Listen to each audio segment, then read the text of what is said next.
পুইশুর এক অপার সম্ভাবনার জনপদ। এই মাটির পরতে পরতে মিশে আছে আমাদের কঠোর পরিশ্রমী কৃষক ভাইদের গল্প। এই জনপদের মানুষের নারীর স্পন্দন যিনি বোঝেন, তিনি বীর মুক্তিযোদ্ধা এমএইচ খান মঞ্জু। আসসালামু আলাইকুম প্রিয় পুইশুর ইউনিয়নবাসী। আমি বীর মুক্তিযোদ্ধা, সাবেক এমপি, সাবেক জেলা চেয়ারম্যান, সাবেক প্রিন্সিপাল এমএইচ খান মঞ্জু, আপনাদের পাশের গ্রামের সন্তান। সংসদ সদস্য থাকাকালীন পুইশুরের যাতায়াত ও অবকাঠামো উন্নয়নে তাঁর ভূমিকা আজও এই এলাকার প্রবীণদের মুখে মুখে। সেই অভিজ্ঞ সেবক আবারও আপনাদের দ্বারে এসেছেন পুইশুরকে একটি আধুনিক মডেলে রূপান্তর করতে। কিন্তু আজ পুইশুরবাসী মৌলিক কিছু অধিকার থেকে বঞ্চিত। অসুস্থ হলে দোরগোড়ায় নেই কোনো কমিউনিটি ক্লিনিক, যার ফলে মা ও শিশুদের সাধারণ চিকিৎসার জন্য আজও দূরে ছুটতে হয়। জমিজমা সংক্রান্ত কাজের জন্য একটি নিজস্ব ভূমি অফিস না থাকায় ভোগান্তির কোনো শেষ নেই। এছাড়া সংকীর্ণ রাস্তাঘাট আর বিশুদ্ধ সুপেয় পানির সংকট তো দীর্ঘদিনের। এমএইচ খান মঞ্জু আপনাদের এই প্রতিটি সমস্যার সমাধান দিতে প্রতিশ্রুতিবদ্ধ।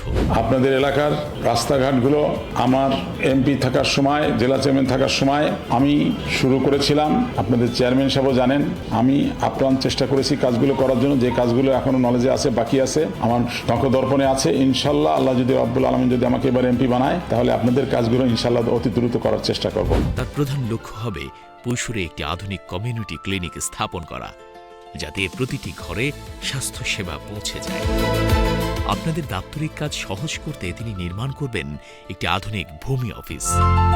কৃষকদের উৎপাদিত ফসল সংরক্ষণের জন্য এলাকায় গড়ে তোলা হবে বিশেষায়িত কোল্ড স্টোরেজ বা হিমাগার।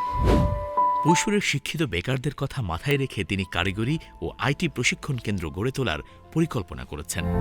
যাতায়াত সহজ করতে ছোট রাস্তাগুলোকে বড় করে প্রশস্ত করা হবে এবং প্রতিটি পাড়ায় আর্সেনিক মুক্ত সুপেয় পানির নিশ্চয়তা দেওয়া হবে।